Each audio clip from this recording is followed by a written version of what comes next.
Welcome to the Saints of City and Me, a podcast delivering audio love letters to and from the city of New Orleans and our New Orleans Saints. I'm Dan and I'm joined by my co-host Mike. Today we have the pleasure of welcoming an incredibly resilient and talented individual to our podcast. He's a son of New Orleans, he's a published author, a former professional footballer, and also a former New Orleans Saint. His journey is not just about overcoming challenges, but also inspiring others with his unwavering determination and passion for life and the game of football. And did I mention he's also one of my favourite Saints? Welcome to the show, Delvin Breaux Sr. Delvin, how are you doing, sir? Yo, thank you guys for having me. I'm doing wonderful. Thank you. We're over the moon to have you on. It's a real honour and a privilege for both myself and Dan. Delvin, thank you for coming on, mate. Absolutely, my pleasure. I suppose we ought to kick off just like... Oh, sorry, Dan. Go on, mate. No, go for it, Mike. No, I was going to say, we're just going to dive straight in. Obviously, myself and Dan, been Saints fans. We're over here in the UK. At times, it's a struggle, not only from the performances of the team recently, but the hours that we have to... I think Dan will tell you he was up until, was it 4 o'clock on Thursday, Dan? Or Friday morning, yeah. Friday morning, yeah. So, but obviously, we've both read your book. An absolutely fantastic read. Just want to, there you go. Look, there, promotion, all the way over from the UK. We just really want to. Obviously, we've read your story, and it will just be really enlightening for us to actually talk to you about your story because, as Dan said, it's a very inspirational story. So, growing up, obviously, things were pretty difficult. But what was the drive for you to sort of turn towards football? You know what, man? My dad used to push us and work us every day, man. Since we came out the womb, man, all he did was make sure we, focused on sports, focused on education, and it was always education first, then sports, right? But that was it, man. He just trained us, and I want to say I was about 5 years old, 6 years old. We was playing on a neutral ground. Growing up, and my brothers and my cousins then was like, man, you're good, bro. Like you're fast, you got some moves, you can play. Maybe you should go play football. So my dad then brought us down to football at Harrell. We started off at Harrell down in New Orleans, uptown. And my first practice, man, I like laid this kid out, man. Like man, my dad was so happy. My dad was like, man, I think this might be it for you. And man, ever since then, bro, I just love the game. I fell in love with the game. It's passionate, and like I said, man, I love it. Delvin, New Orleans is obviously well known for so many great NFL players that have come up. You know, yourself, Tyrann Mathieu. You got Foster Moreau. These guys are at the Saints right now. Do you remember playing against these young players and just thinking, these guys are going to make it, or players who did make it that you played against at that age? I want to say Tyrann Mathieu is. I want to say he's like 2 or 3 years younger than me. So I want to say I may have gotten a chance to probably play against Tyrann in high school, but when I started seeing and paying attention to Tyrann, man, was at these camps. I want to say it was his junior, senior. I already knew who he was in the city just because he was a baller playing on the Pee Wee League level, man. I already knew who he was, but he really started sticking out when he got to high school. And I'm seeing these splash plays he's making. He's not just getting interceptions, but he's returning them. And when he gets on special teams at punt return, he's taking him to the crib. And I'm like, man, who is this small kid? Like, bro, this dude is like, I think he's going to be something one day. And the stadiums used to be packed on game days whenever they used to play. And man, it's very exciting, man. You knew he was one of the ones. Yeah. What is that like to play in those stadiums that are packed out just for high school? Like, as someone who went on to play in the Superdome and in Hamilton and all these places, what was it like just being a 16-year-old kid playing in front of all those people? Man, oh my God, it was awesome, man. It was awesome, man. I want to say my first experience was we was playing against St. Aug. It was my sophomore year. I just came out of junior high at Francis W. Gregory, and it was my first year entering high school as a sophomore. So I'm like, okay, it can't be that bad, not too bad. So we was playing against St. Aug week 2.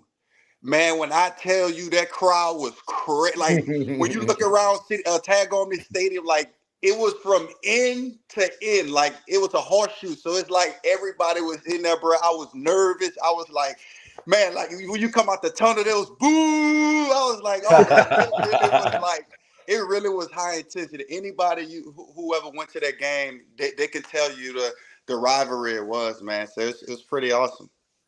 It's always incredible for us when we talk to Americans when they talk about sort of college football and, because growing up in the UK, we don't have anything similar with soccer. Like there's not a college soccer league. So you don't get, 15, 30, 60,000 people watching a load of 16-year-olds play soccer.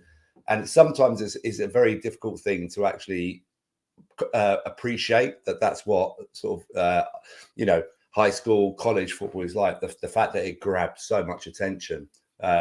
But yeah, I mean, it's something that myself and Dan often wonder about, don't we, mate? Yeah, definitely. We come over to New Orleans quite a lot, and it's definitely on my list to try and catch a high school game on a Friday night if we're over at the right time of year, because I think just to experience that'd be amazing. Yes, man. Yes, like it's live. Get you something to eat. They be even tailgating and stuff out there, man. Like you know, we didn't really get to see that as players, right? But like now that I'm able to go to games, I'm like, bro, y'all tailgating before the game, like, bro, like I didn't know they do that in high school, right? So, man, I'm finally getting to see all that type of stuff, man, and I love it, man. A Friday night or Saturday night, man, in New Orleans, lights on, man. It's dark at night, man. It's crazy, man. It gets crazy. I was going to say, so you're coaching right now at Booker T. Washington High School, is that correct? Yes. So in the UK, we have an NFL academy, which is geared at trying to find young players in the UK. And what they've been doing more recently is getting high schools from the US to come to the UK and play games against them. I just wondered how beneficial do you think that would be to young men from New Orleans to get an opportunity to travel to the UK and maybe have that experience of traveling and playing and also testing the NFL UK against one of the best cities in the world when it comes to high school football. Yeah, man, that would be, man, that I didn't even know they were doing that. That's awesome, man. That would be a fantastic idea. First and foremost, it can give these kids more exposure. It can give these kids opportunity to learn new things. You know what I'm saying? So it'll give them an opportunity to just experience being away and out the country, doing something that they're not normally doing down here, man. So I think that's phenomenal. Yeah, it's only cool, man. I think it's only been going for about 2 years, hasn't it? Where they're getting teams over from the US. But it's obviously. I was going to say, who they had? Who recently went out there? They had a high school from. I think the 3 cities were from New York, Pennsylvania, and Florida, and they wasn't big names. But from my point of view, if you want to test what this academy is about, you get like a St. Aug's or an Edna Carr come over and see what. Mm-hmm. That's a real benchmark, then, isn't it? Against a side like that. Yeah, absolutely. But it's also hugely beneficial for the young UK players who are trying to really test themselves, because obviously, the NFL put a lot of money into this academy, and they obviously want international players, as well as getting really great athletes. They also want to promote the NFL internationally. So, if you get, we know it's like that. We've had a couple of obviously British guys that have entered the NFL, and the NFL UK over here promote it hugely. And, it's going to be beneficial all round for both the young individuals who possibly get to go, to a college to sort of get that degree in football that you don't get over here. You really don't get it over here. Oh wow, man, that's dope, man. Like, how awesome would it be to get to partner with like the NFL and get an NFL team over there, man? Like, that would be huge. Like, that would be huge.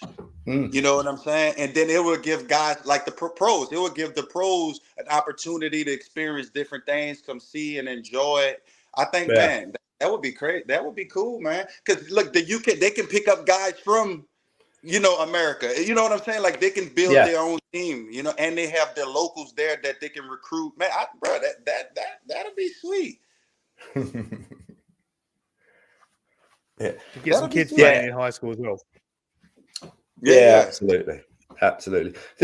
Obviously, we're touching on high school, Delvin. Obviously, you know, one of the beginnings of the story that most people will know you for is obviously when you broke your neck.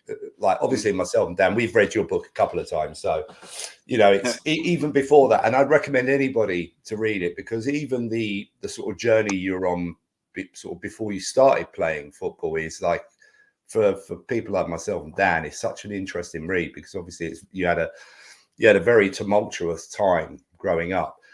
But what was when that incident happened? I mean, from your perspective, I mean, God, what was that like?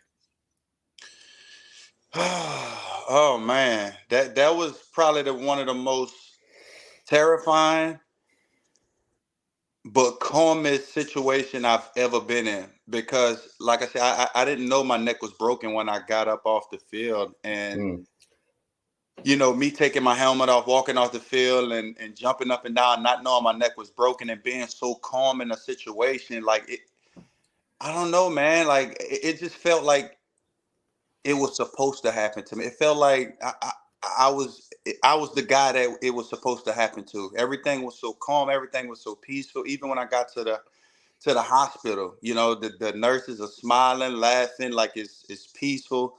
No doctors telling me that my career was over with. Like, and just being in that moment, man, like I said, it was terrifying, but it was just calm. Like it's something I can't really explain. Like it's, you know, like I said, it felt like it was meant for me to handle that situation, to handle that adversity, because not a lot of people would have been able to handle it like I handled. Most people probably would have, you know, freak out. Most people would freak out, or, oh no, my neck, you know, and something that could really happen. But everything was just so calm, and it was just so peace, and it was still terrifying, but it was just calm in that state, if that makes sense.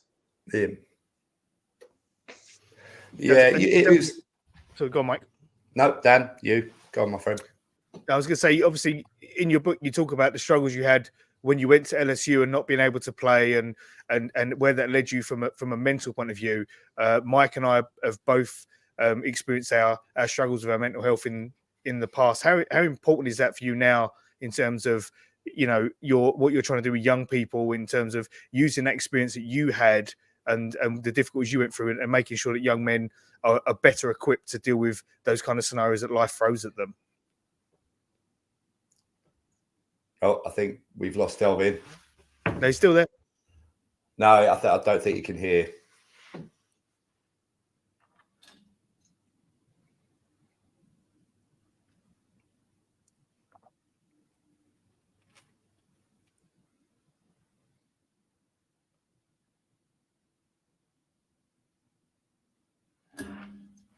No, it's dropped off. Yeah.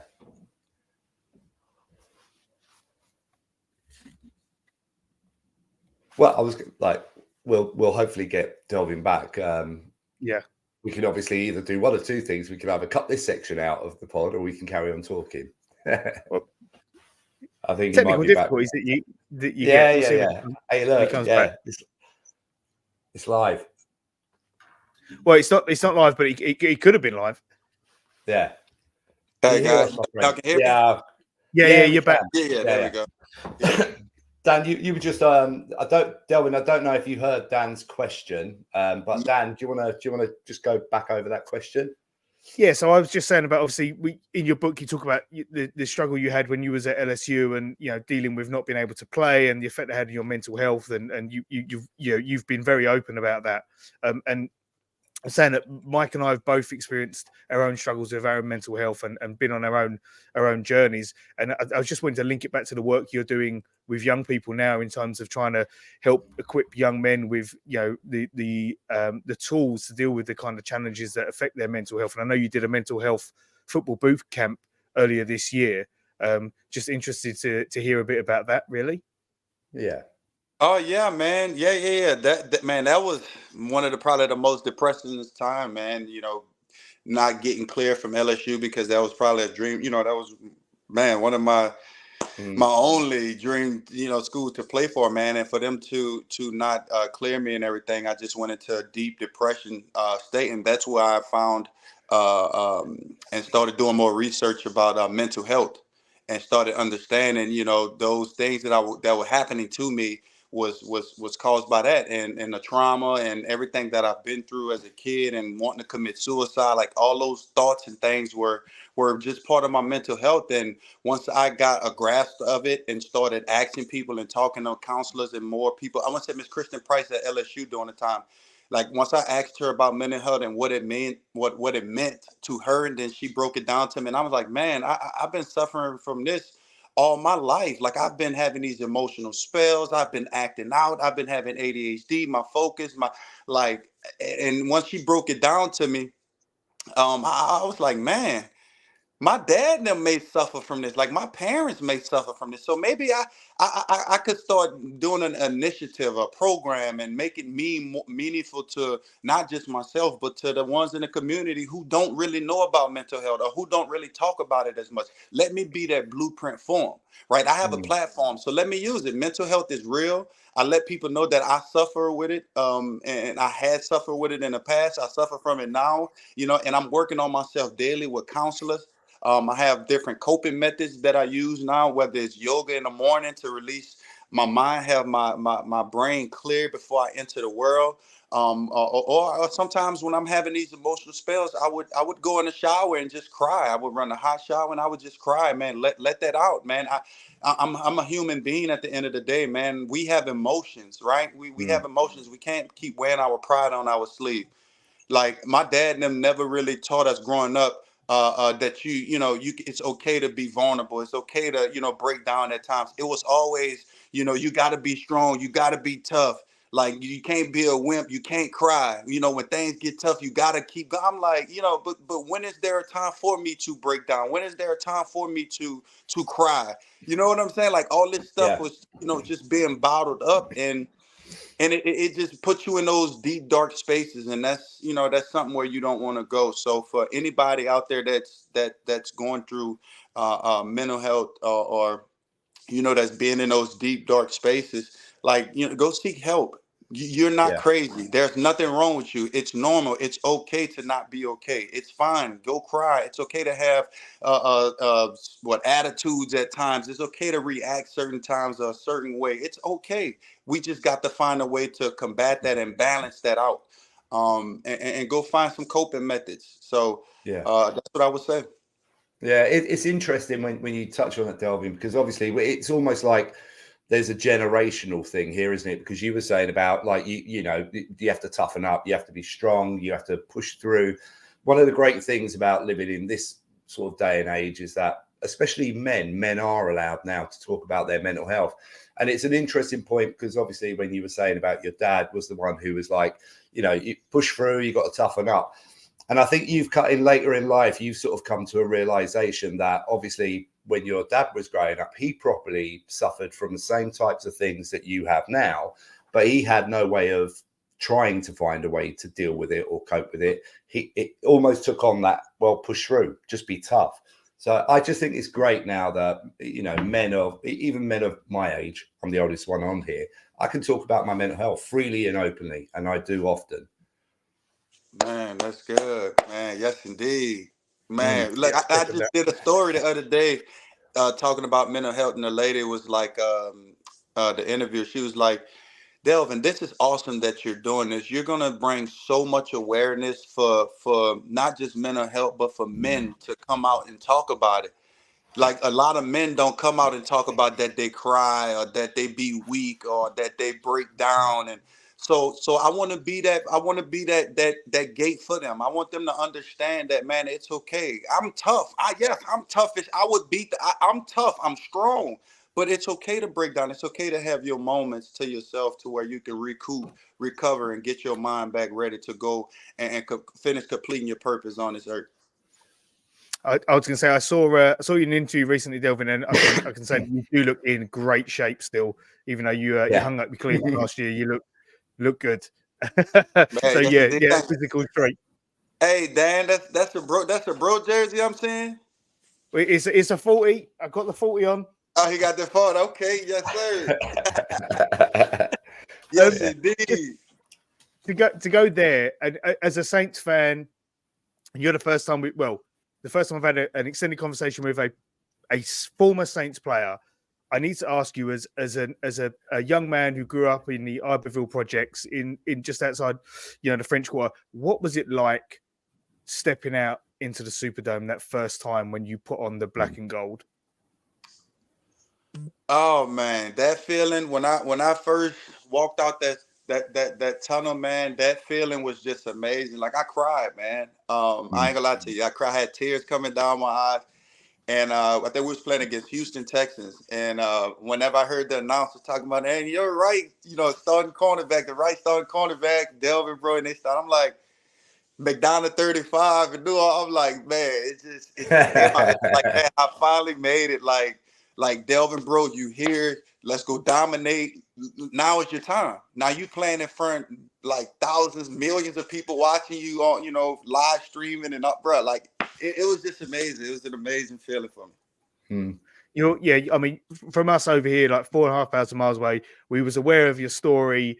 To see a guy from New Orleans play for the team, it was just, I think everyone just wanted you to succeed. And that first season, you gave us so many highs. It was just wonderful to watch you play. So I wanted to say that as for myself as a fan, to say, as a fanboy, Absolutely. to say thank you, because it was a wonderful, that game you locked down Julio Jones was one of my favorite memories of you playing for the Saints. You just absolutely locked him up. Sorry, I'm going fanboy here, but I'm conscious of time.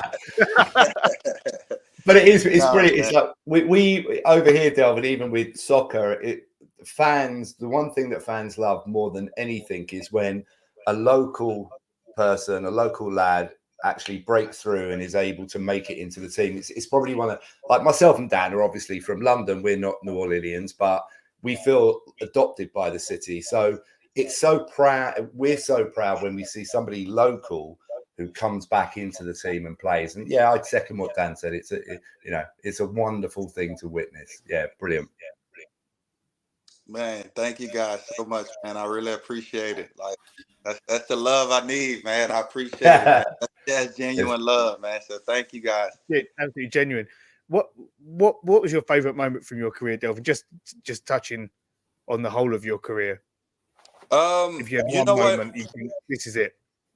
Man, just making it. But I'm gonna go beyond that. It was just being able to speak to everybody and build the networks and connections while I was there, man. I still talk to some of the staff members. I still talk to some of the players, man.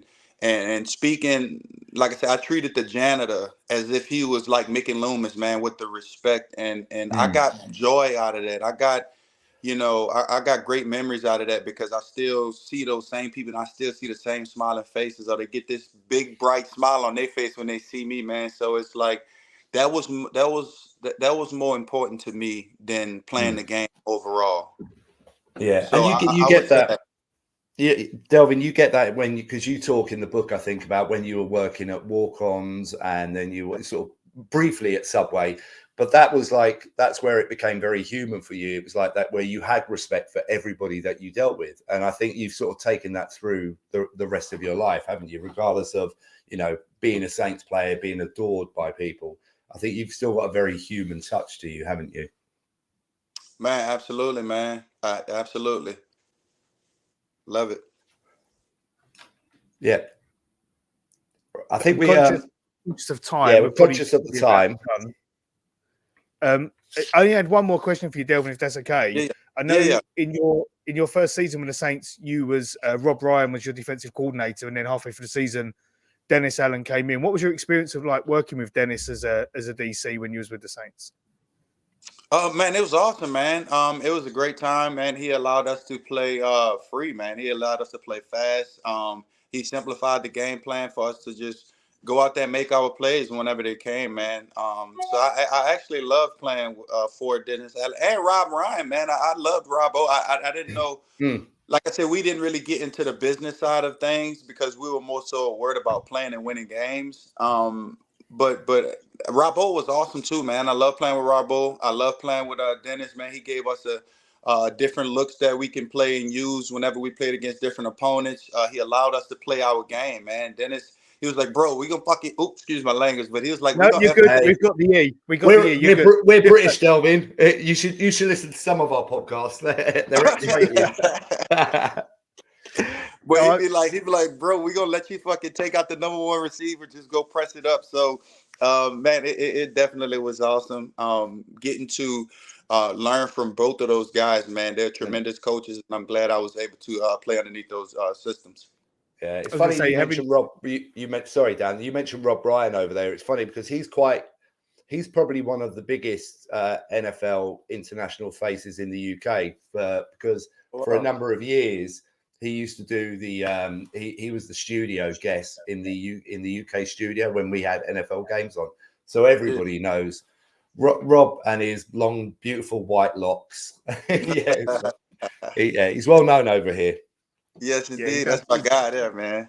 Used to do the sessions with Jeff. Look, Delvin, we know you've got a gumbo going, so we don't want to let that spoil. We just want to thank you so much for your time. It really wasn't, from my point of view, an absolute honor to speak to you and a privilege. So I thank you, and I hope you and your family have a wonderful festive period. Yeah, man. Thank you guys so much, man. Yeah, Delvin, I'd also like to say thank you very much from myself as well. But also, I want to just give a shout out to Jeff, who helped to arrange this for us. So we appreciate you both. Man, thank you, Mike. Thank you, Dan, man. I appreciate it. Hey, and if anybody want to go check me out, y'all can follow me. Instagram, BreauxShow40. That's BREAUXSHOW, the number 40. And if you want to go buy a copy to my book, it's on Amazon.com or Amazon.ca. Appreciate you guys. Yeah, absolutely. Thank you, Delvin. Appreciate you, mate. Thank you. Yep, go get that book. It's a good read.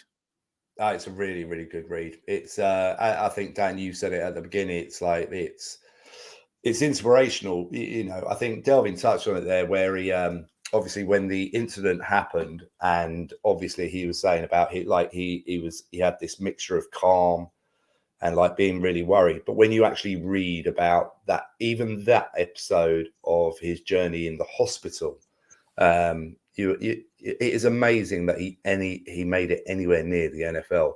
And I don't think people appreciate just how big that is. I was going to say, 7 years after Delvin broke his neck, there was a guy playing for Tulane called Devin Walker, who he broke so Delvin broke 3 vertebrae, so C3, C4, and C5. Yeah. Devin Walker just broke his C4, and he's paralyzed from the neck down. He's still now, 7 years later, he's in a wheelchair. So it just makes you realize, like, Delvin broke 3 vertebrae, and he managed to have a successful career in the NFL, albeit for the misdiagnosis of injuries. I was going to say, which would have been more successful if not for that. Absolutely. I have no doubt. You know, that first season with the Saints, he looked really good. Season, I think those injuries robbed us of, potentially we would have looking at a tandem of, 2016 Delvin Breaux or 15 Delvin Breaux alongside 2017 Marshawn Lattimore. Ken Corley probably doesn't start if Delvin's fit. Ken doesn't have that one stellar season. Our loss is Ken Corley was clamping him up. We got that exactly. In the Dolphins game. That's what I'm saying. But again, that one season looked absolutely stellar. Absolutely. But you're right. I think Delvin, without the misdiagnosis, without some of the mistreatment, let's be honest about it, I think he could have been an absolute top quality cornerback for 4 or 5 years still. And look, he still had a great career after that, and he's obviously very happy. He was such a physically aggressive player as well. That he probably could have easily dropped into a safety role at some point. And as he got older, and as these things are with cornerbacks, they get a bit slower and stuff. But he was but he's got the size and range to do that, hasn't he? Yeah, he was a big player. Big body on the field, and he had such. When you go back and watch the highlights, he had such length that he would. You look at a lot. He only got 3 picks for the Saints. Against the Jags.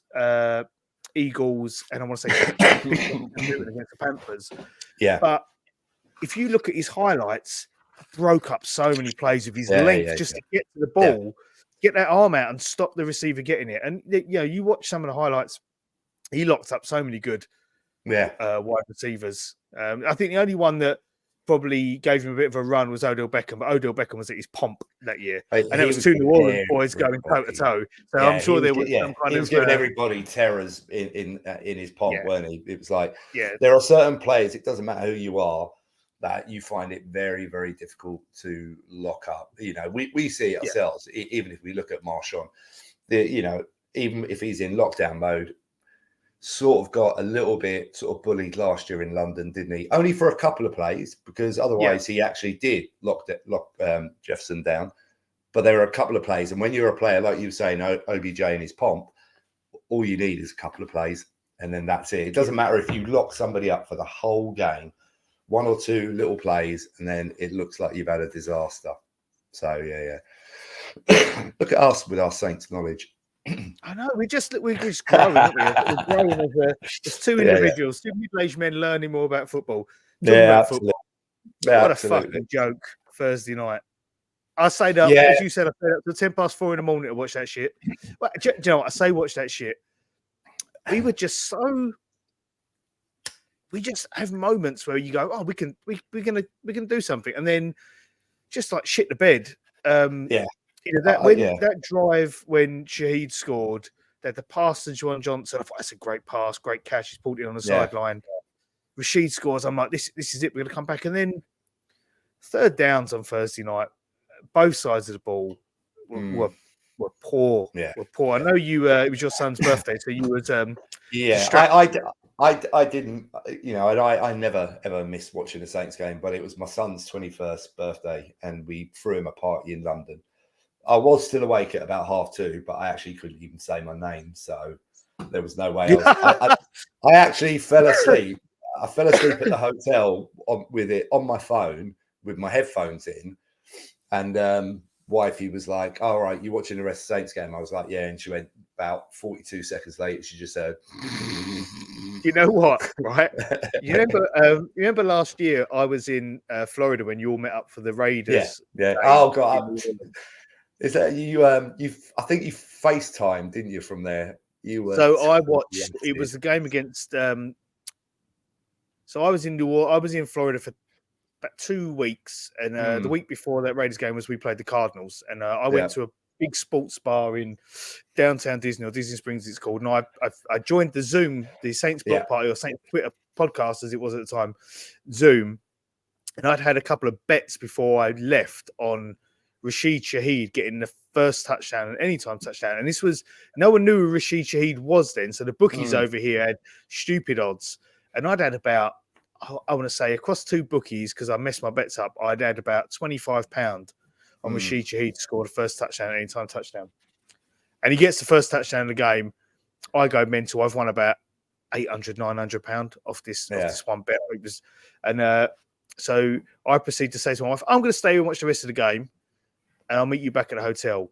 Well, I don't really remember getting back to hotel because I was in I've won a lot of money mode. Let's go.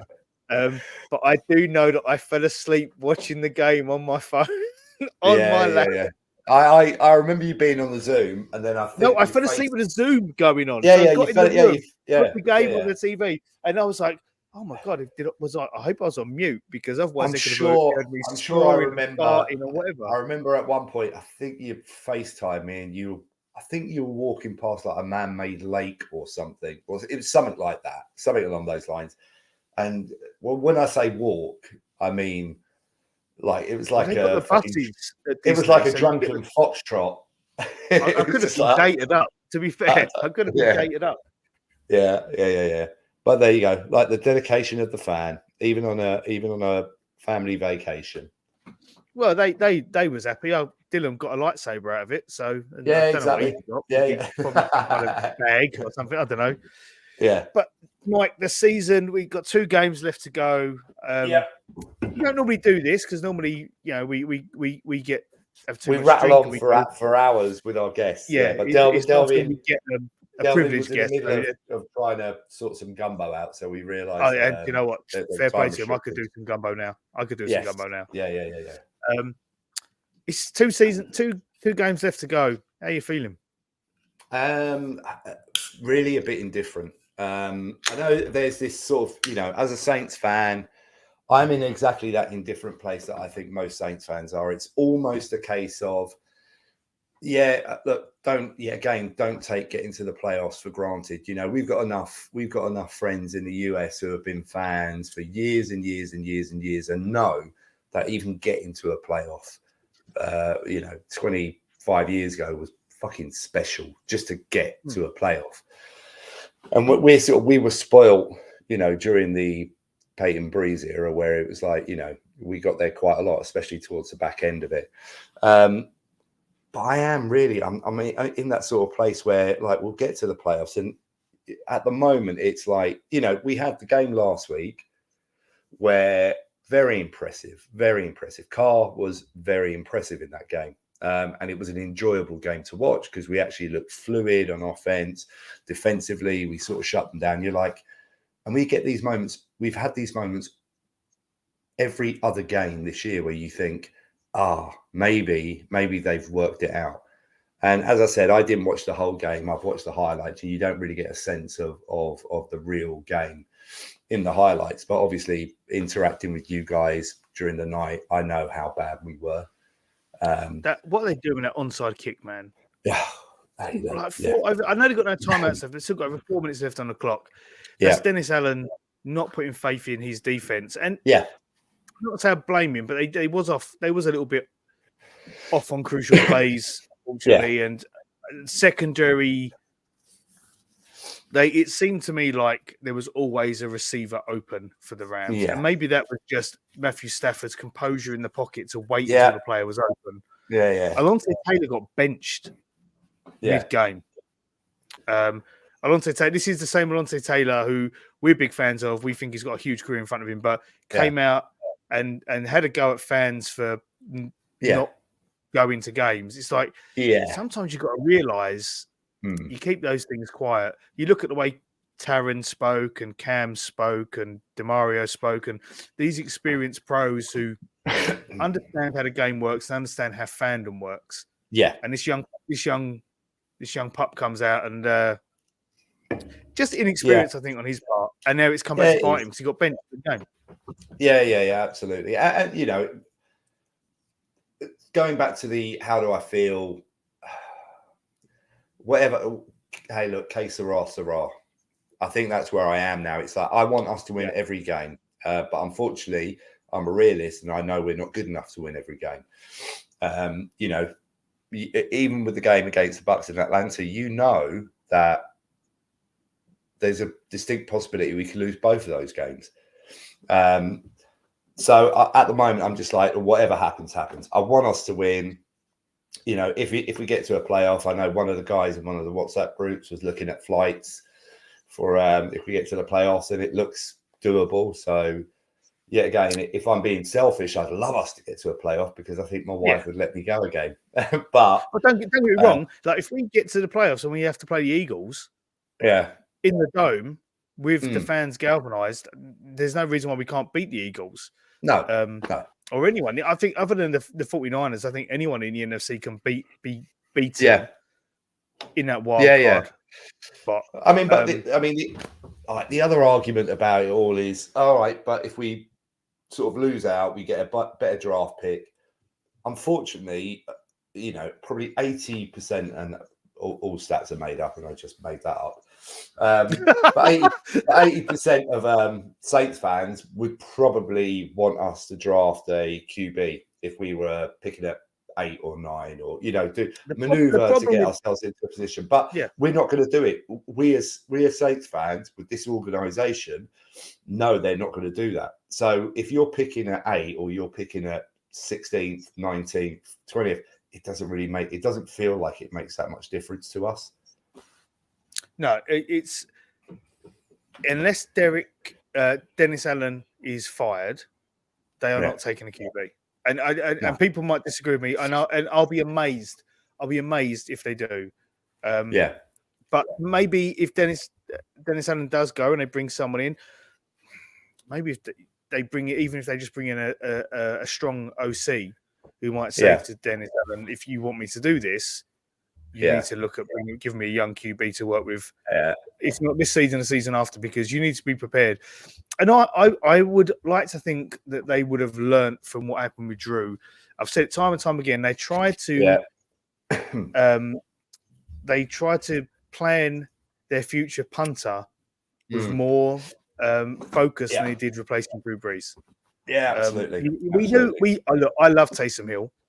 I love Taysom Hill. He's one of my favourite Saints players, up there with Delvin and Drew and people. And not necessarily because they are the best players that play for the team, but because their story means something to me and they've given me joy and entertainment. Yeah, But we were Taysom Hill and Jameis Winston. Jameis Winston has to be game managed. I love Jameis. He's a great character, but brilliant teammate.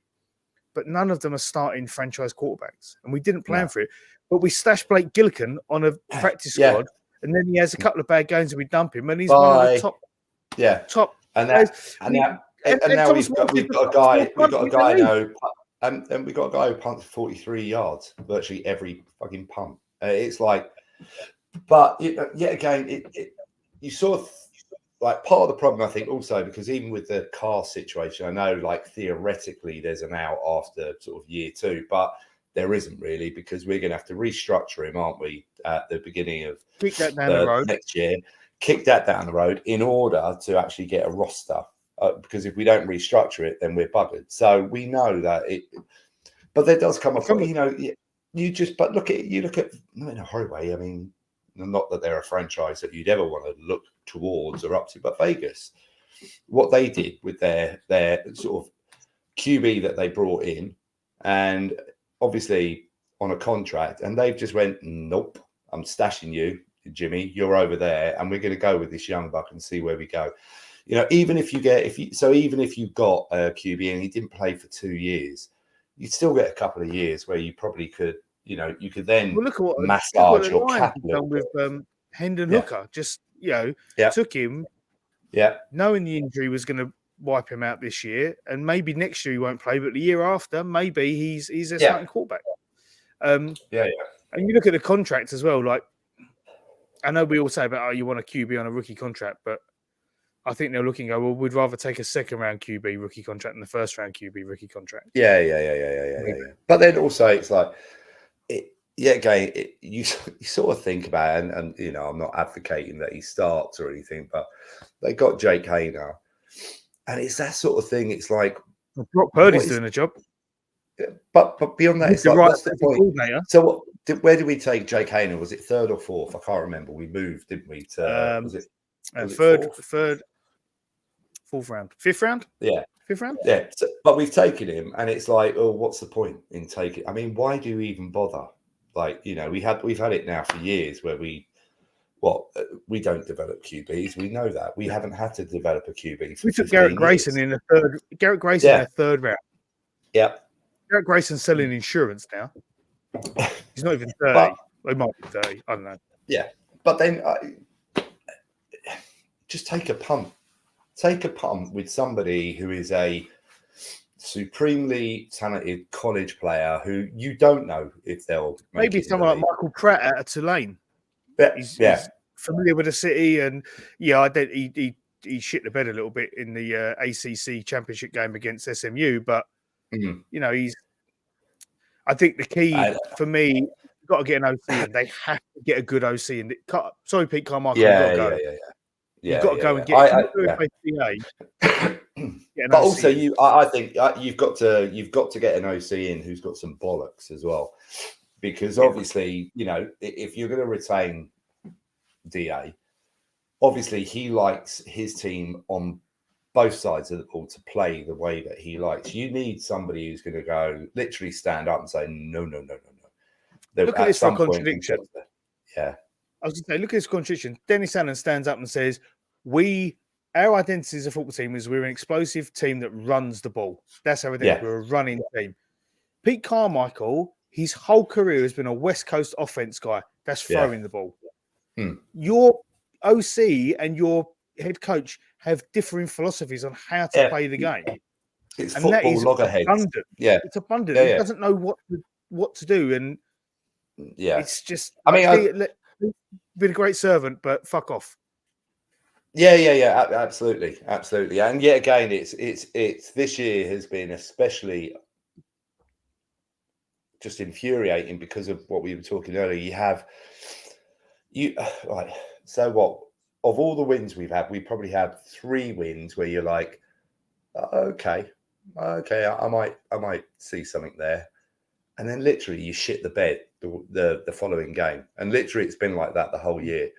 Like, obviously we've got a couple of wins on the bounce a couple of times, but they're against shit teams. I mean, come on, let's be honest about them. It's like, you know what I mean? It's like we don't need to bring the stats up about how bad these teams were. The only winning team we've played, and they weren't a winning team when we played them. No. Fair play, Gardner Minshew. I'd take Gardner Minshew over fucking Derek Carr right now as our QB. I don't care what anyone says. I like Gardner. Yeah. But it's just not great. No, it's not. But but yet again, it's not great. But then, if I think about it, even if I think about it from a UK perspective, last weekend we had a meet up, didn't we? UK Saints fans. We met up on Saturday night, and we then met up at yours on the Sunday night, and it was a fantastic weekend. So hey, look, the stuff that's happening on the field ain't great, but it's these bonds that you make, and that was a really, really good weekend, and I just did hear other people to get involved. And next time we have, we know when our next Saints meetup is going to be, don't we? Barring a miracle, it's going to be at the box park. Barring a miracle that involves getting a flight out to Mardi Gras. Exactly. Yeah. They're in that ain't happening. And when I look at my bank balance, I'm sort of happy about it, because obviously you've got the Super Bowl, and then you've got Mardi Gras 2 days later, or should I say Fat Tuesday 2 days later. And looking at flights, that Pancake Day, Pancake Day over here, and it was like looking at those flights. It was like, what the hell? So that ain't. I messaged you. I said, I don't know what's go. Why Super Bowl flights so expensive? I want to go to New Orleans. You was like, yeah, it's Mardi Gras, you dickhead. I was like, oh, okay. One thing I was gonna say, just I was trying to say it, and then it popped out of my mind, and that's why I went, oh, it's not good, because I was filling airtime. I started to watch that Barry Sanders documentary, Run Barry Run, and it made me think about how criminally underutilized Alvin Kamara is right now. And how he's such a mercurial player could just be neutered by a shit head coach. Yeah, without a doubt. You understand why players like Barry Sanders, and I'm not picking on the Lions here, but Calvin Johnson, why they went, do you know what? I'm done. Because it's ain't going anywhere. And I could see Saints players doing the same. Like, if you don't get rid of him, get rid of me. And it's got in anyway. It's a heartfelt shame that you have a player as talented as Alvin Kamara, and it still is. You still see it now. When he gets the opportunity, you still see it now. He's capable of that, and you just think of. I mean, obviously, everyone talks about C-Mac, and Kamara would be no different if he was at the 49ers. You know what I mean? He'd be doing exactly the same, if not even more. And you look at that and you just think, that's like 3 years going on now where you've just underutilized him and basically slightly ruined his career. Especially, his stats are still up there. His stats are still phenomenal considering. Obviously, the touchdowns have gone down a bit, but all the other stats, all the stuff from the line of scrimmage are all still up there. And yet again, another one where you make up a poll.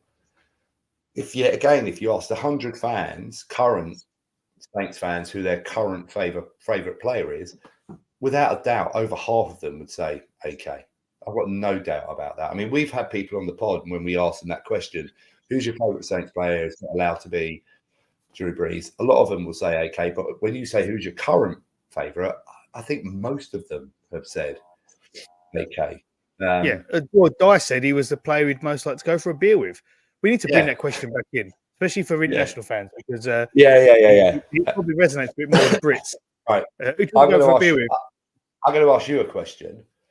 Of the current Saints roster, who would you like to go for a beer with?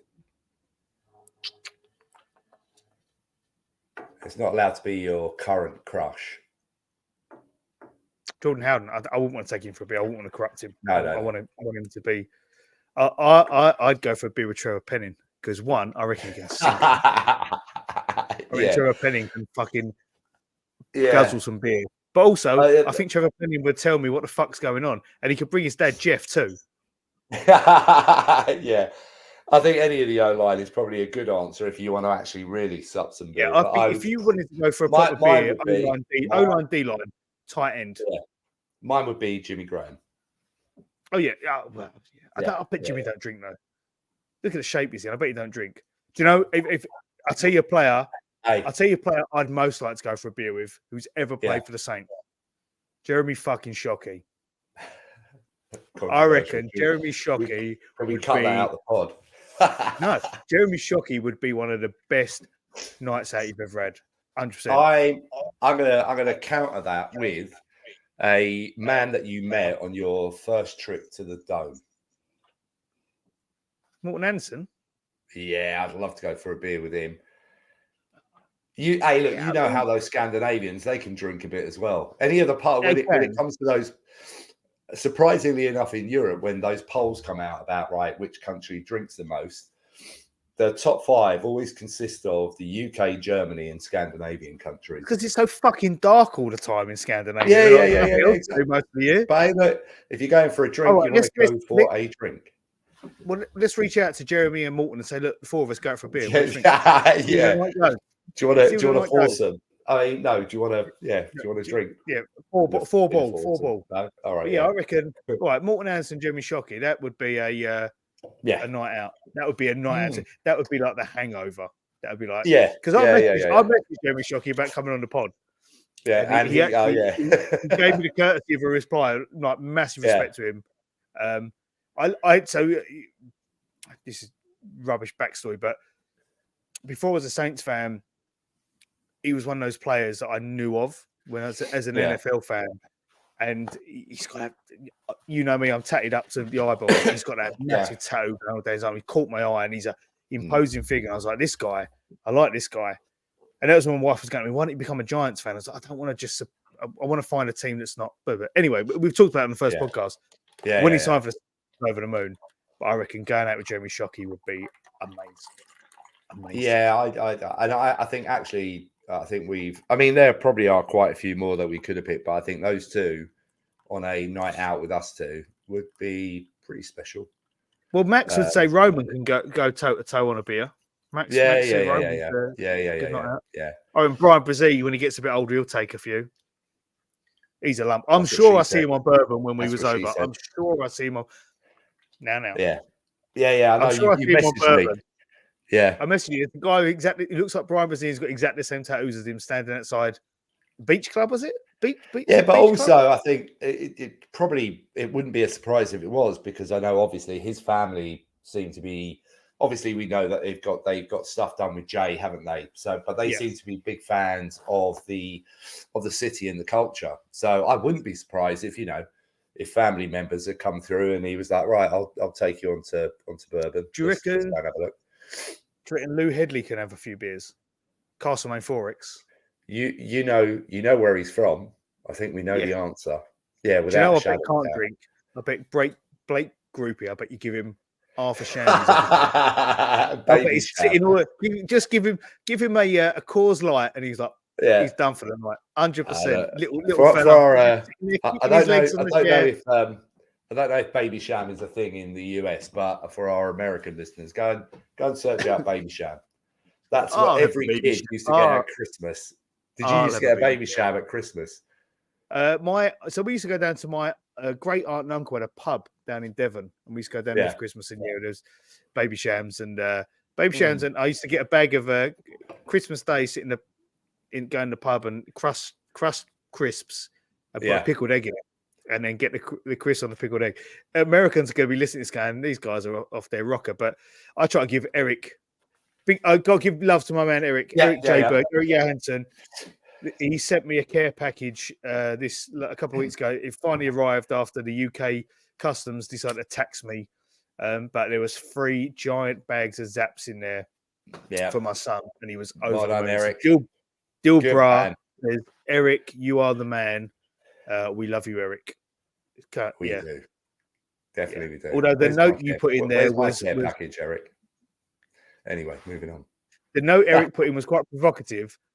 We were trying to skirt customs to allude that the clothes were. We put a couple of clothes in that I bought and had sent to him.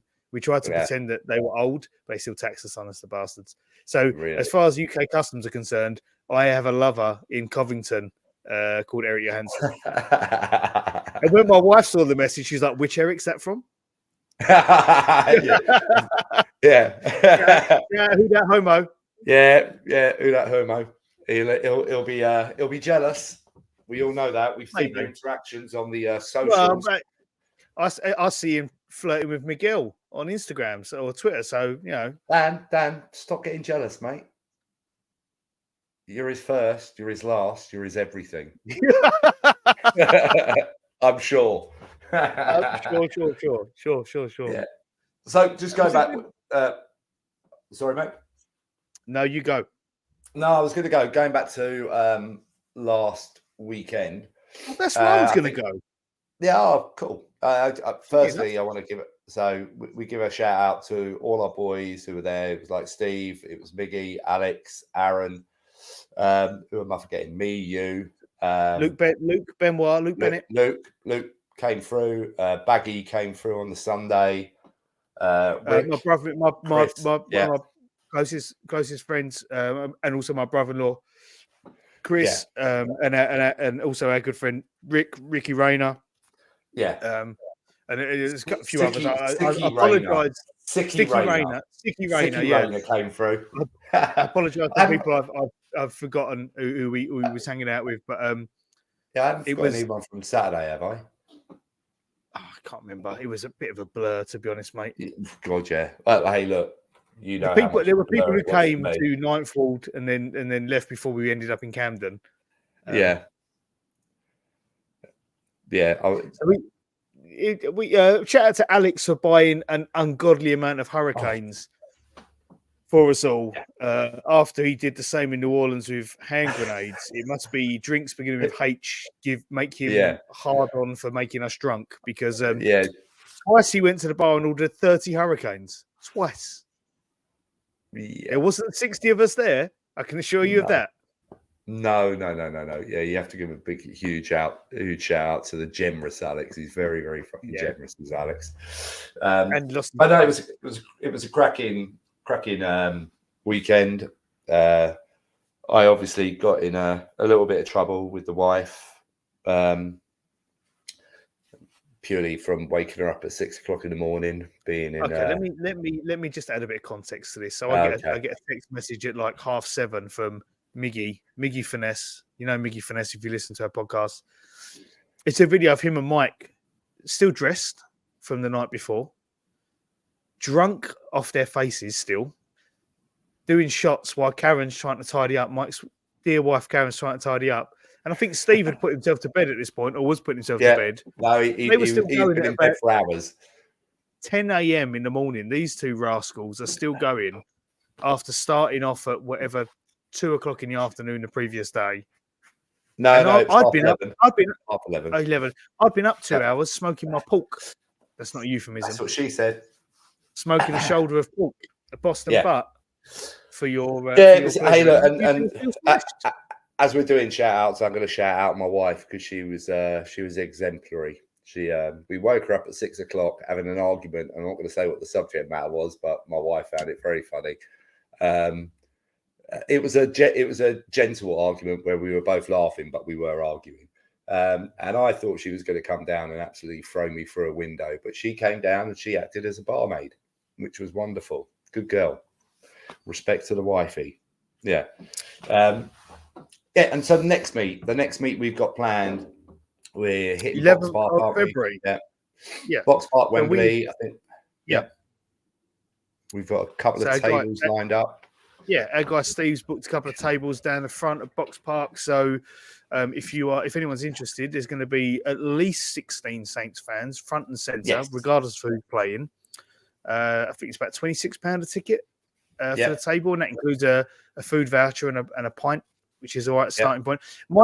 So for context, me, Mike, and Alex went this year for the Chiefs Eagles Super Bowl. We had a marvelous night. It was wonderful. It really was wonderful. Just the three of us got absolutely shit-faced, as I'm sure you're not surprised. But we did have the foresight to book a hotel 2 minutes walk from Box Park, and it really was good. They had entertainment on, and people were just enjoying themselves. There's about 20 different food places in there, different types of food: burgers, pizzas, chicken, kebabs, Indian food, Chinese food. You were throwing at someone. Yeah. So we had a spot on the balcony. We got there pretty early, didn't we? And picked ourselves a good spot. And to be fair, Alex had taken us to the rooftop bar at the Hilton before and bought us several rum and whiskies and whatever else. Yeah. So we get in there and I look down, there's a guy wearing a Taysom Hill jersey on one of these tables. I'm like, it's a Taysom Hill jersey. This guy Taysom Hill jersey. Anyway, I stopped paying attention. I look down. This guy's now wearing a Green Bay Packers jersey. And I take offense to this. And I think, glory hunter and dickhead or whatever else. And we've got chips. So I start throwing chips on the balcony down at this guy. And he's looking around, don't know where they're coming from. Some bloke next to me, he's not even a Saints fan, goes, "What are you doing?" I said, "I'm throwing chips at geezer." He was wearing a Saints jersey and now he's changed to a Green Bay jersey. So he joins in, starts throwing chips at him as well. And this guy doesn't know where these chips are coming from. Keep hitting him, landing in their drinks. I turn around, talk to Mike, look back, the guy in the Taysom Hill jersey comes back, they were brothers. So look, if you want to come for that type of, I'm not condoning that sort of behaviour. Personally, I would have. If he'd opened his mouth, I would have called the popo on you if I was thinking straight. That was the night that Jason Bourne Casey turned up.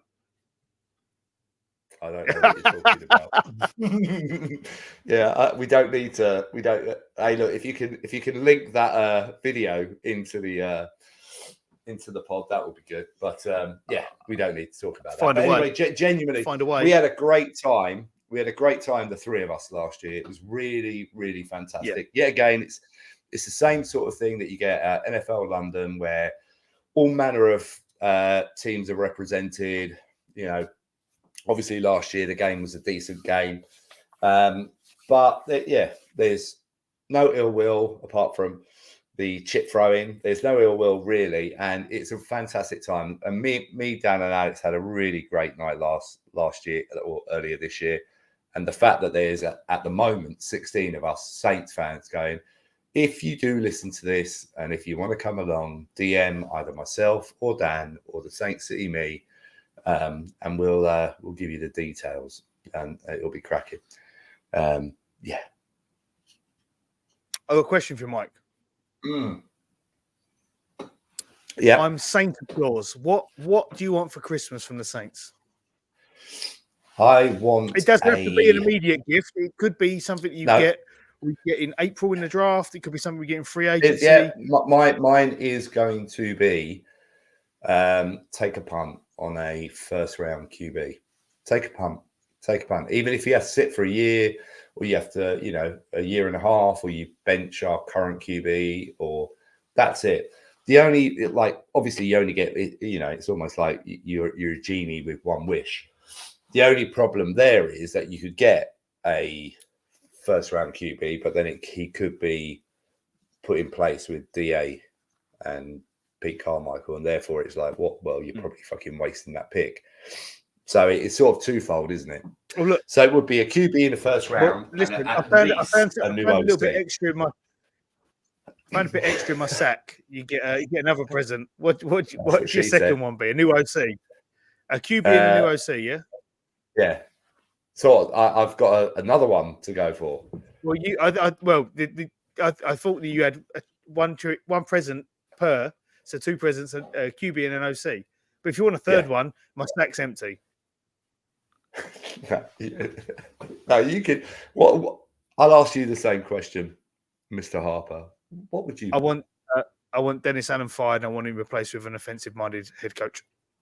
Yeah, fair enough. Fair enough. I wouldn't say no to that. If my wife got me that for Christmas, I'd be quite happy with that. I'll be pleased if I got it for Christmas. Yeah, exactly. Let's hope that some of those dreams come true. Although knowing the organisation and the way that it's being run at the moment, neither of those will come true. I think if Mickey doesn't pull the bullet, he's a bit of a coward. Yeah, but also, yet again, it's been talked about plenty times. He doesn't fear for his job. Do you know what I mean? He's there.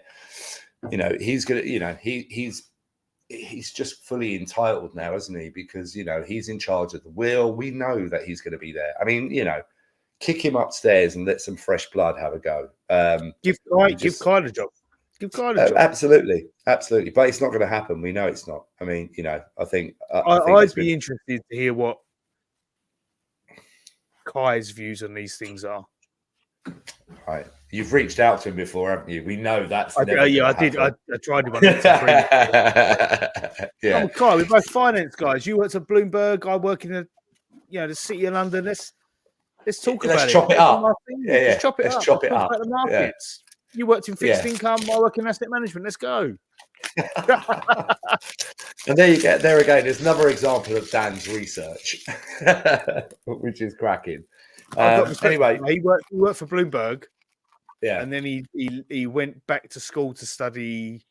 So he was at Rutgers doing some form of financial service degree, and then he went back to school and did like sports management or something like that, and then got a job at the NFL. So he decided I'm going to follow my passion rather than what makes money, and fair play to him. But if you ever hear this, Kai, come on, have a chat with us. We're top guys. Give us an exclusive. Or if you ever hear this, Kai, give Dan a job in the US because that's where. Yeah, give me a job. I'll do anything. I'll do the water bottle. His family want to live, so I'll do the squirting. And don't laugh. Did you see New Heights? Kelsey and Kelsey were talking on New Heights about. Someone asked about who squirts the water bottle, and it was like 3 or 4 minutes laced with pure innuendo about squirting all over each other, and I was just like, This is not one for the Swifties. Get them on the SaintsCityMe, I say. That's what I think. Yeah, I'll be big dog. I never used to like Jason Kelsey, but now I think he's. I think obviously the pair of them, not so much Jason, but Travis obviously can get a lot of. This is before the whole Swift thing. Can get a lot of sideways glances about, but I think they're brothers, but their chemistry on that pod is a really, really good listen. It doesn't matter what your affiliation team-wise is. It's just a good listen. A bit like listening to us, really, when we riffed off against each other like this, isn't it? Exactly. These last half hour since Delvin's gone have probably been the best content we've put out in ages. I'm not joking. So your plans, you're not going to be watching both of the next Saint games, are you? Fortunately you, I would say. I'm not. Why is that, Mr. Harper? I'm going on a little trip. I'm taking my son to see his first NFL game in New Jersey. Notice I said New Jersey. We're going to see the Giants. We're going to New York. Going to see Giants Rams. How lovely. 2 teams we've played this season. So I'm going to be doing me cutlets, but I've told him he has to wear his Saints jersey, and we all wear Saints stuff. So if I next time you see me, I'm bruised and battered, it's because I've gone toe to toe with 80,000. No. You know full well there ain't going to be 80,000 people in that stadium. Oh, no, when we went over 3 years ago for that Jets game, there was about 28 people in that stadium who were Jets fans. The rest of them were Saints fans. 3. Yeah. So and then I'm assuming our game against the Falcons won't get flexed now because it doesn't look like it's going to be a battle for the championship. So it means that I can get to watch that game. Which should be good. Well, probably won't be good, but never root. I never root against a team, so regardless of the shit draft position, I want us to win out. All right. If it gets flexed, I think I might travel into London to watch that. So I'll be throwing out an invite to. I had all these big plans on Thursday night when it was my youngest son's 21st, and I was like, yeah, right. The venue's booked until 1. And right, you know what? I might even just get a taxi to the Hippodrome to watch the Saints, and that just fell on its arse. When I think I said, didn't I, on our group, it was like I was really enjoying the free bar, and then realised I was paying for it. That's when I stopped paying for enjoying bar. the So free not really bar. a free bar. He's enjoying not having to pay every time you got a drink. Yeah, exactly. And then realised I had to pay for fucking everyone at the end, so that wasn't good. But no. So I'll yeah. If it gets well, I might go and watch it in London anyway. I enjoy that. So what's Christmas looking like? Obviously, I know you're flipping off to New York on Boxing Day. Yeah, what does Christmas look like for you, mate? Quiet one for us. Just yeah. Me, Nick, and the kids at home Christmas Day. When you go away on Boxing Day, you have to just take it easy on Christmas Day. You have to make sure nip it in the bud. Yeah, I'll have a couple of Bloody Marys in the morning as I do, and for my American colleagues, I'm smoking up turkey legs this year because there's no point doing a whole turkey because we're not going to be there. So yeah, smoking some turkey legs, Disneyland style. So those big old bastards. Funny enough, right? They don't taste like turkey. They almost go like a ham when you smoke them over several hours. So I'll yeah. How about you, mate? I'm having a fairly large gathering this year. Normally it's just me, Karen, the kids, and Karen's parents. I think there are 15 of us this year at our house. So I'm actually really looking forward to it. Let's make sure your shit is working. Anyway, we're going to move very swiftly on from that. We're not talking about that type of personal business on the pod. Although they were scamming bastards. I haven't paid them yet, and I'm not going to pay them. But anyway, yeah. Anyway, should we get back to a little bit of Saints-related stuff? Yeah. Hit me with some Saints-related stuff. What Saints? Oh, we're on the cuff here. Tell me this. How the fuck, right? Let's go back. Yeah. I know you didn't watch the game. Yeah. How do the Saints struggle so badly on third down against the LA Rams, and Jimmy Graham is in for 2 snaps the whole game? I don't know. How many snaps was Taysom in for as well? Not that many, I don't know how many snaps he's in for, but he only got 2 touches. Yeah, exactly. So, again, I just don't get it. Look. Do you know what I said last week? They're trying to be cute. They're trying to be cute, and they're trying to say, "Oh, they're never going to guess what we're going to do," to the detriment of the team. Yeah, absolutely. And it's the thing about, like, obviously the thing with Taysom is he had a couple of injuries, didn't he? So there might have been still some residuals, carrying through with that. But the Jimmy Graham thing is just fucking ridiculous. It beggars belief now. It's like, not only obviously we know he was brought in to be a red zone weapon, but fuck me, he should be a third down weapon as well. Even at least just to draw attention, because he would draw attention. Yeah, if you're 3rd and 7, 3rd and 6, he can run a little route. Boom, big body, mismatch on whoever's picking him up. Yeah, I don't get it. And yet again, I think this is the frustration of all Saints fans at the moment, isn't it? It's like, we don't get it. There are people who are far more versed in the game than we are who don't get it. And even now, like the sort of local media, I don't think there's probably a couple, but virtually all of the local media are now sort of calling shit out all the time. It's even our boy Ross Jackson, I think he was being a bit sarcastic where he sort of Dennis Allen corrected him a little bit about when they were doing the final drive where he said they looked a little bit frenetic. But everyone's calling them out. So all like the local beat reporters are calling them out now as well. And it's just, they're dropping breadcrumbs as well. Brooke from New Orleans Football, she's made a throwaway comment about Marshawn Lattimore and DA not getting on, and they haven't said anything about it. And that's, if someone's going to give you, if someone puts out info like that and it's coming from New Orleans Football, I tend to think there's something there. If it's not, it's just causing chaos for chaos' sake. And I don't think that's their MO. I can imagine it with some of these lesser guys who don't actually have access to the team throwing something out like that and saying, "Oh, this is what it is." But there is so much narrative coming out from the beat writers who you can trust. And podcasts that have sources as well who have been correcting sources they've been putting out. You go, there's enough smoke here to say that one, the writers aren't happy, and two, people within the organisation who are leaking info out aren't happy either.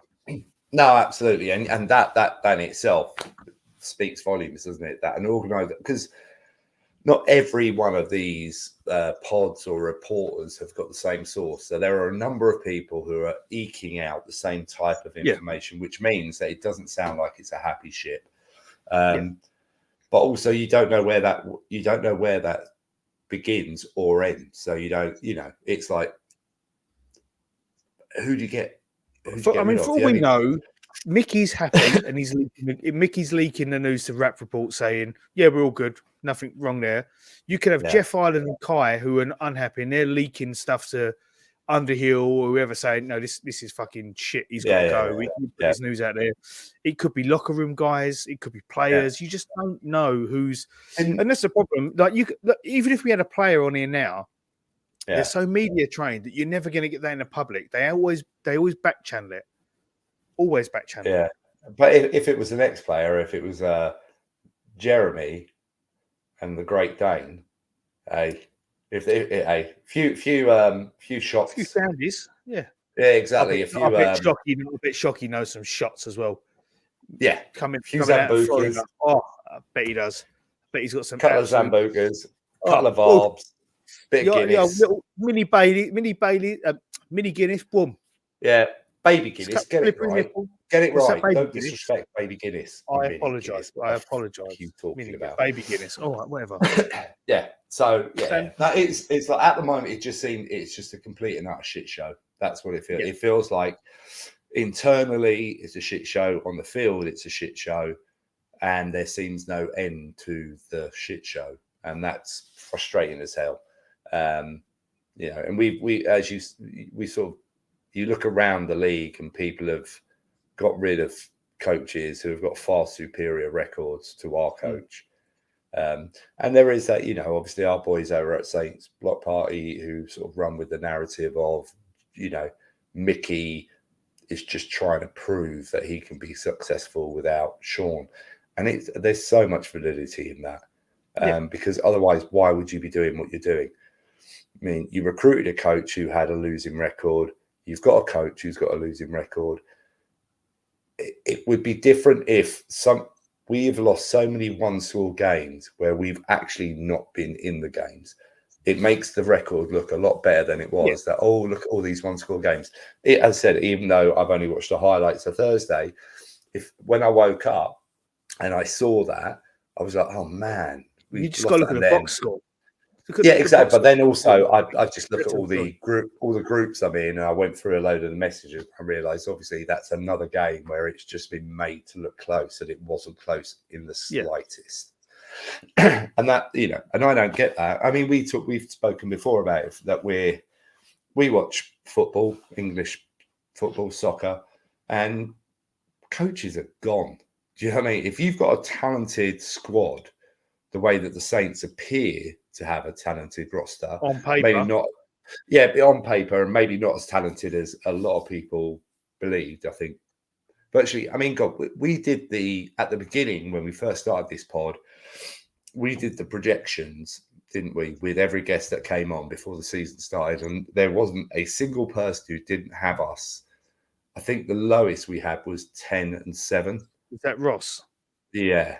Ross or Max? Yeah. So, and that there was 5 or 6 or 7 of them. And that was, so everybody was looking at the roster thinking, but with that, regardless of whether we think the roster is as talented as we initially thought, the roster is still talented. It's talented enough to have got results in games where we've lost without a shadow of a doubt. You even go back to the Green Bay game. That should have been a win. There's no way we should have lost that game. And then your record, even with that one win, looks so much different now. But there have been 3. I'll say it's very different to last season's Detroit Lions, who were in. They lost a lot of one-score games last year, the Detroit Lions, but they were in it until the end, and it was a lot of heartbreaking losses for them. This is not the same. This is the team coming back. I don't want to say garbage time, but it's coming back in the fourth quarter when teams have taken their foot off the pedal and gone, we've got in the bag. Yeah, we've got a 3-score lead. Let's prevent a little bit because we know they're not gonna. And that's where we are now. And we've had at least 3 or 4 games that have looked like that. That if you, as I did, Jags game was like that. Rams game was like that. If you woke up in the morning without any knowledge of what the game was, you'd be like, "Oh man, we've lost another close one." And then you watch the game, and you're like, "We were never in that fucking game." You know what I mean? It's even that first game against the Panthers. I watched the highlights of that. That was brutal. Yeah. It's like, look, whatever it is, things need to change. Something needs to change. Unfortunately, at the moment, and obviously Rappaport has come out and said that DA is probably safe, isn't he?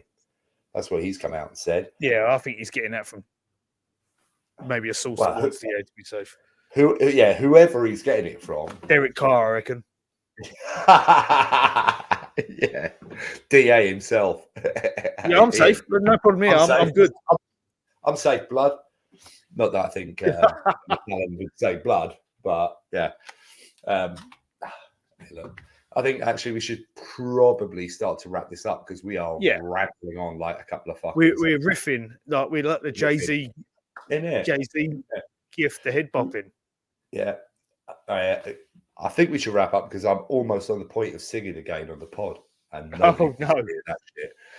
So, no. Anyway, listen, I would just say from me, Merry Christmas to anybody who ever listens to us. We are very grateful for every listen we get. Of this podcast. Yeah, I want to echo that. Thank you so much for listening. I want to give a big shout out to Mike. I know he's got a busy night ahead of him tomorrow night. All them presents he's got to deliver. But take it easy, mate. Did you have that joke written down? You top. Yeah, in your back pocket. But yeah, take it easy, mate. I know you got a lot of miles to cover. Make sure the sat nav's working. Don't forget me. Yourself. I do love you. I do love you, but go fuck yourself. I wouldn't have it any other way. Listen, anyone who's made it to the end, you are a saint, literally, and from a sporting point of view. I just all got to say for us is I hope you have a wonderful Christmas, festive period, Kwanzaa, whatever you celebrate. Please celebrate it and enjoy every moment of it. Have a blessed New Year. And we will catch you on the other side in January. Also, just on that, and because we've spoken about it on previous pods, and we even spoke about it with Delvin on this pod. If you're out there and you are listening to this and you are struggling mentally, get in touch with either me or Dan. You know, not an issue there. We're approachable. We'd be there. So if Christmas is a tough time for you, which it can be for a lot of people. Just reach out. Yeah, absolutely. Get us Twitter, Instagram.